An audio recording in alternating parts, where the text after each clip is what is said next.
प्यारे विद्यार्थियों, बालक बालिकाओं, एक प्रसिद्ध कहावत है कि एक व्यक्ति जंगल में गया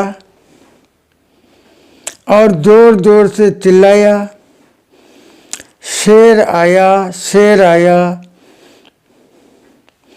रोजाना उसका यही क्रम चलता। एक दिन शेर आ गया। इस बात में कितनी सच्चाई है ये तो पता नहीं, पर इतना अवश्य है कि हम जैसा विचार करते हैं, हमारे बाहर की परिस्थितियां भी वैसा ही वातावरण निर्माण करती है। हमारे मन में जैसा भी विचार होगा उसका असर हमसे जुड़े लोगों के ऊपर निश्चित रूप से पड़ता है। यदि हमारे मन में सकारात्मक विचार आते हैं तो बाहर का वातावरण भी सकारात्मक बन जाता है। हम जीतने के विचार रखते हैं तो हम जीतने की ओर अग्रसर हो जाते हैं, वातावरण वैसा बन जाता है। और यदि हम हारने का विचार कर लें तो वातावरण भी हारने का निर्मित हो जाता है। तो प्यारे बालक बालिकाओं, मेरा आपसे निवेदन है कि आप हमेशा अच्छे लोगों की संगत में रहे, अच्छे मित्रों की संगत में रहे, अच्छे विचार अपने अंदर लाएं ताकि बाहर का वातावरण भी अच्छा हो और हमें हमेशा आगे बढ़ने की प्रेरणा मिलती रहे। ये हमें ध्यान रखना है। आज हम अलंकार की अगली कड़ी में श्लेष अलंकार के बारे में अध्ययन करेंगे। आइए देखते हैं। श्लेष अलंकार काव्य में जहां एक ही शब्द के एक से अधिक अर्थ प्रकट होकर चमत्कार की अनुभूति कराते हैं, वहां श्लेष अलंकार होता है।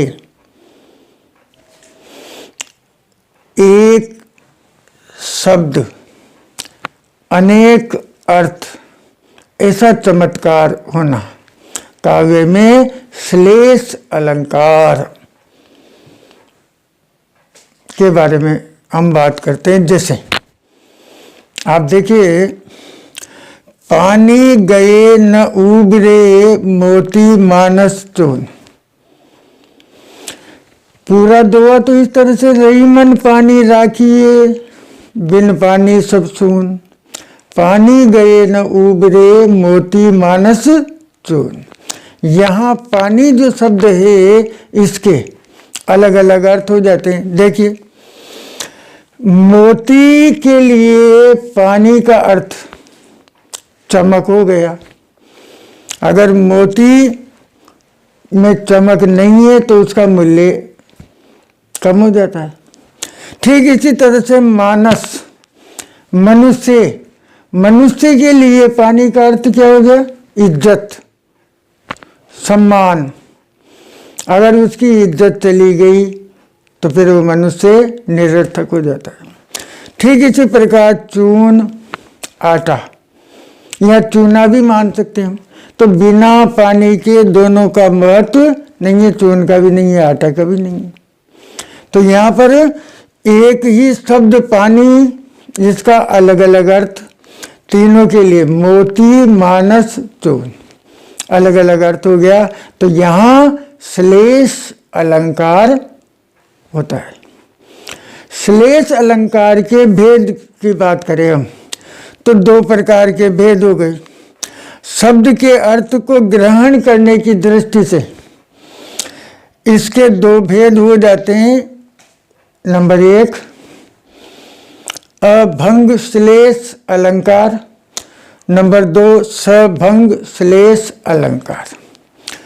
नंबर 1 अभंग श्लेष देखें, जहां शब्द के टुकड़े किए बिना ही उससे कई अर्थ निकले, वहां अभंग श्लेष अलंकार होता है। जैसे सुबरन को खोजत फिरे, अब ये जो शब्द है हमारे सुबरन, कवि, कामी, अरु, चोर, तो तीनों के लिए इसका अर्थ अलग अलग हो जाता है। ध्यान दें आप, कवि के लिए इसका अर्थ हो गया सुवर्ण, अच्छे शब्द। तो कवि जो है वो हमेशा अच्छे शब्दों को तलाश करता रहता है।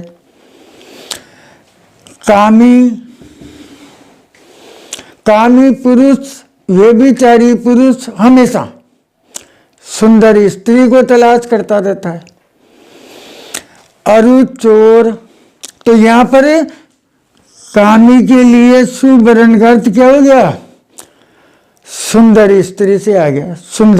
सुंदरता को, सौंदर्य को तलाश करता है। और चोर के अर्थ में क्या आ गया? सुवर्ण का स्वर्ण, सोना, तो चोर सोने को ढूंढता रहता है। तो यहाँ एक ही शब्द के बिना टुकड़े किए हुए अलग अलग अर्थ हो जाते हैं।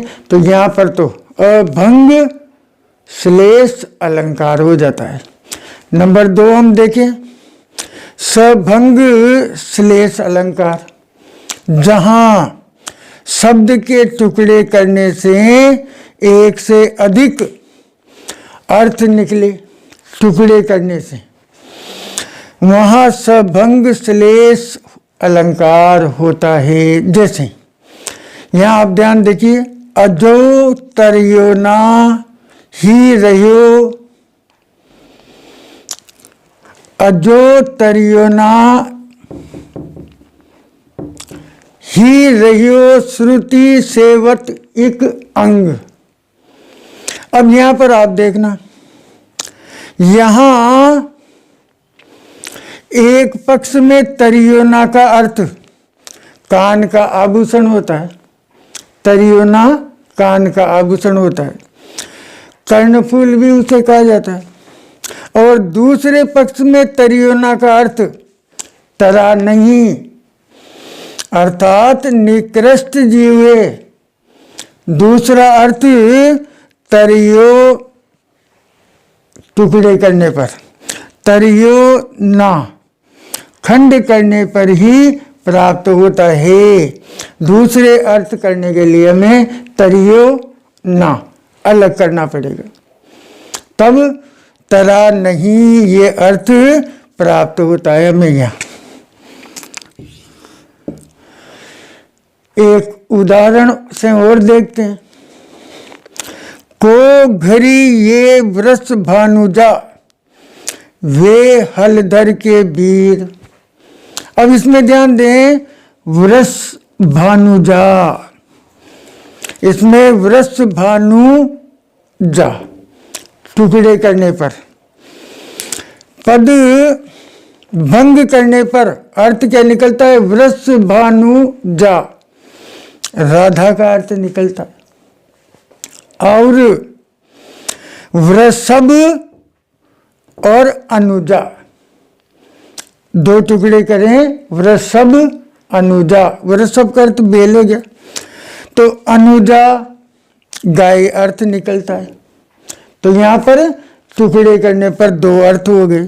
ठीक इसी प्रकार हलधर, हलधर के भी दो अर्थ निकलते हैं। एक अर्थ तो हलधर का क्या आ गया? बलराम आ गया। और दूसरा अर्थ बेल से आ जाता है। तो यहाँ पर भी, यहाँ कौन सा अलंकार माना जाएगा? सभंग श्लेष अलंकार माना जाएगा। प्यारे विद्यार्थियों, आप नियमित रूप से अध्ययन करते रहें, अलंकारों के बारे में अध्ययन करते रहें, अलंकार की परिभाषा, उसके भेद, एक उदाहरण कम से कम आप याद रखिए। और यदि आपको ये वीडियो पसंद आता है तो आप लाइक भी करें। आपका एक लाइक मुझे और वीडियो बनाने के लिए प्रेरित करता है। मुझे इंतज़ार रहता है कि आप कब लाइक करें, तो ज़्यादा से ज़्यादा लाइक करें, शेयर करें।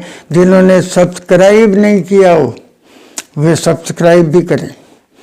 और मैं आपके मंगल भविष्य की कामना करता हूँ, आपका भविष्य उज्जवल हो। और इस वातावरण में मास्क पहने, सैनिटाइजर का प्रयोग करें, बार बार हाथ धोते रहें और अध्ययन करते रहें। ये वीडियो देखने के लिए आपका बहुत बहुत धन्यवाद।